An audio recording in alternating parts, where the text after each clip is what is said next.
السلام عليكم ورحمة الله وبركاته. ازيكم يا حبايبي؟ عاملين ايه؟ انا جيت نورت البيت. اللهم صل وسلم وبارك على سيدنا محمد. انا هنا بقى ايه؟ طبعا كل يوم كل بيت مصري هناكل ايه ونشرب ايه. ساعات بترسى على ايه؟ بانيه ومكرونه. انا لا بقى، ما عملتش النهارده بانيه ومكرونه. بانيه بس مش مكرونه. بعت جبت نص كيلو بانيه ومسكته وقطعته كويس، وقطعت بصلتين حلوين كده حبايبي،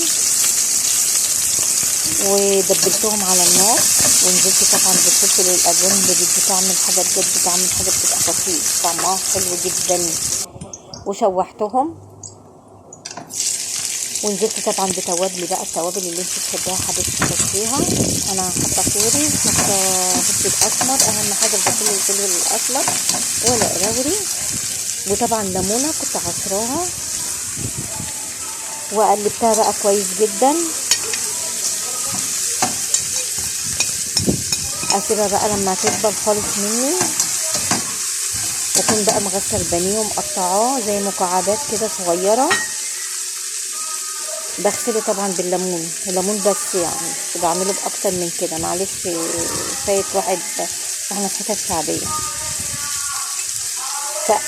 متربك يا دول، بس بصراحه الله ربنا يسهلها لهم، بس قدمنا ليل ونهار والله، الواحد ما عارف حتى يقعد الساعه 7 الصبح بص تلاقيهم دايرين بالليل برضه دايرين. دلوقتي احنا الظهر، وجبت بقى ايه كيلو عيش سوري، ورحت بقى كنت محمره بطاطس يا حبايبي عشان اكتر الحاجه، ما هو نص كيلو بانيه مش هيعمل حاجه. فانا جبت نص كيلو بانيه، كنت محمره شويه بطاطس، وهنا هفرد العيش السوري اللي انا جايباه. انا بقى عملت من نص كيلو بانيه 10 سندوتشات، بطبقه كده زي رغيف الفينو، بجد والله العظيم طعمه حلو قوي وما كلفنيش. وحبه بطاطس، طبعا انا عامله البطاطس عشان تكترها بتديها طعم حلو جدا.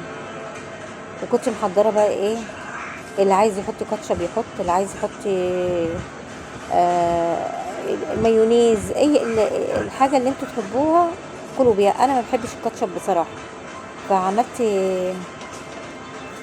طحينه. هنا بقى ايه، جمعت عملت 10 سندوتشات. وشوفوا بقى ال10 سندوتشات دول، لو رحت اشتريتيهم كريب او بتاع من المحل، شوف هيقطعوا كام. انا بالنص كيلو البانيه وحبه فلفل الوان وبصل وبتاع، وجبت كيلو العيش السوري. انا ممكن كنت عملته في البيت بس انا كسلت بصراحه. جبته النص الكيلو ب30 جنيه، طلع في حدود 13 واحده، وكلنا وشبعنا والحمد لله. ما الواحد كل يوم هيقول هناكل ايه ونشرب ايه.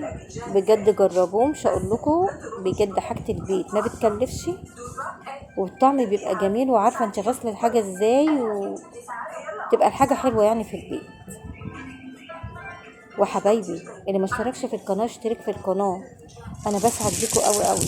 هنا بقى طبعا كنت حاطه حبتين صغيرين كده في الطاسه، وقلت عايزه تحطيهم في فرن البوتاجاز، بس فرن البوتاجاز كانت يعني في اي فرن بوتاجاز او فرن الكهرباء كانت هتنشفهولي كده. حلوه قوي. سلام.